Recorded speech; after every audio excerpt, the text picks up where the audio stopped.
Africa is the second largest continent. With more than a fifth of the world's land area, it's a place of great variety. Africa has high plateaus, lush rainforests, rolling grasslands, tall mountains, deep valleys, and harsh deserts. Africa is home to the world's largest desert, the Sahara. This huge expanse of sand and rock forms a divide between the terrain and the people of Africa. Arabs and Berbers live to the north, while the region south of the desert is home to many ethnic groups of Africans with different cultures, languages, and religions. Along the southern edge of the Sahara, the desert gives way to a broad savanna of grasslands dotted with trees.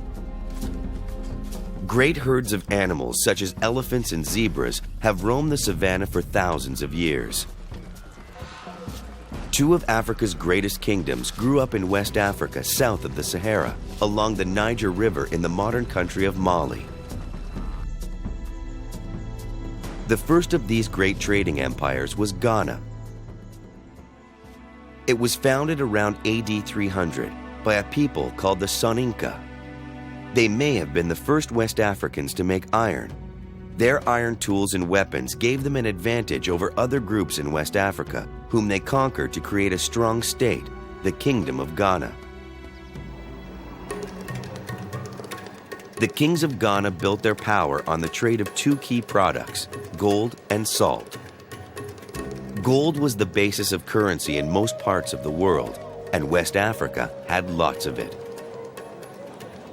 So Arab and Berber traders from North Africa were willing to risk crossing the Sahara to trade with West Africa. In turn, the West Africans needed salt, which came from mines in the desert. A thriving gold and salt trade developed. Ghana, at the center of the caravan routes, grew rich by taxing the traders and created a great empire. The traders brought more than just salt and other goods. They brought a new religion, Islam. The kings of Ghana welcomed Muslim traders, but they didn't adopt their religion. Instead, they allowed traders to establish their own Muslim trading towns.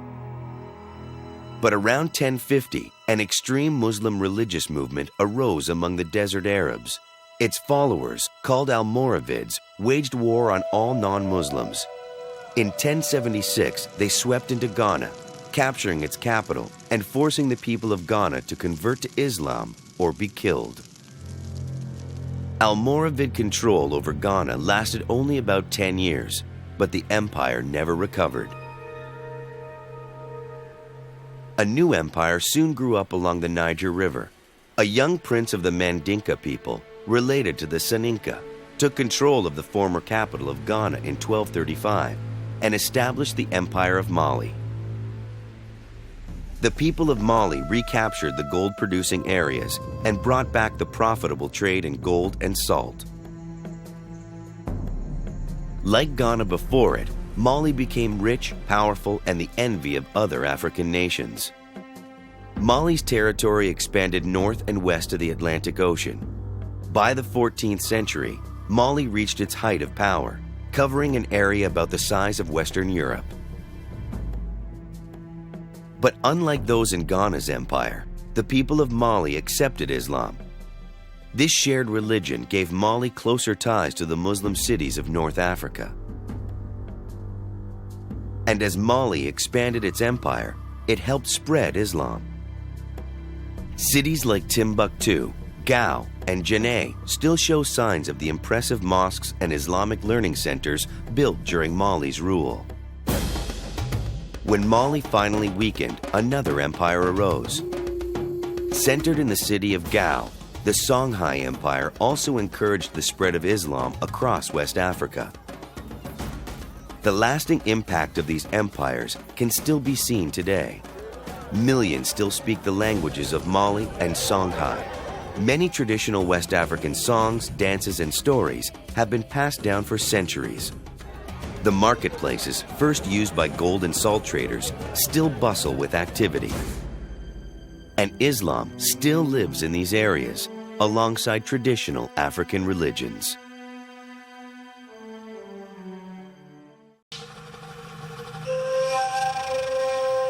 The savannas of West Africa were home to two of Africa's greatest ancient trading empires. Both grew up along the banks of the Niger River in the modern nation of Mali. The first of these empires was called Ghana. Ancient Ghana built its power on the rich deposits of gold that can still be found in the region. Ghana grew rich by controlling a lucrative gold and salt trade between the people of West Africa and those of North Africa. After ruling much of West Africa for over 700 years, the Ghana Empire was defeated by Muslim Arabs in 1076. When Ghana fell, the valuable caravan routes it had protected became dangerous and trade suffered. But another empire arose in the grasses of the savannas. This new Mali Empire was founded in 1235 by the young king Sundiata, whose name means hungering lion. Sundiata recaptured the gold-producing areas of West Africa and re-established the gold and salt trade. Profits from trade made Mali's emperors rich and powerful. Mali's most famous emperor was Mansa Musa, who came to power around 1312 and ruled the empire for 25 years. Mansa Musa was a devout Muslim. Islam had been introduced to West Africa by Arab traders about 1,000 years earlier, and it spread along trade routes. Mansa Musa was one of the first rulers to make Islam his empire's official religion. But Mansa Musa wasn't content to simply practice Islam in Mali. He wanted to make the pilgrimage to the holy city of Mecca in modern Saudi Arabia. This pilgrimage, called the Hajj, is one of the 5 pillars of Islam, or duties that a faithful Muslim should perform. In 1324, Mansa Musa set out for Mecca. But he didn't make the journey as a humble pilgrim. Mansa Musa turned it into a royal occasion. He brought thousands of officials and slaves with him. He loaded more than 80 camels with sacks of gold and dressed himself and his servants in rich silks and jewelry. It's said that Mansa Musa and his followers spent and gave away gold so generously that they upset many of the local economies they passed through. They left behind so much gold in Cairo, Egypt, that gold became almost commonplace there and lost much of its value. By the time Mansa Musa completed his pilgrimage, the incredible wealth of his empire had become widely known. Mali's standing in the world soared, and even more trade and wealth came to its market cities. Mansa Musa used his wealth to spread the religion of Islam. He brought Egyptian artists to Mali to build fabulous mosques. He also brought Muslim scholars to teach the basic beliefs of Islam. He had a new palace built in Timbuktu. This city had served as a bustling center of the gold and salt trade for centuries. Merchants traveled long, dangerous roads to gather in Timbuktu to buy gold or slaves in exchange for Saharan salt and North African cloth and horses. Under Mansa Musa, the city was transformed into a center of Islamic culture and teaching. Soon, Timbuktu overflowed with students and scholars from around the Muslim world. But it wasn't just Islam that the scholars of Timbuktu studied. Doctors there pioneered new operations on the human eye, and mathematicians reworked ideas from India to create the Arabic numerals that form the basis of today's numbering system. Mansa Musa had transformed Mali's wealth into lasting monuments and a commodity even more valuable than gold: knowledge.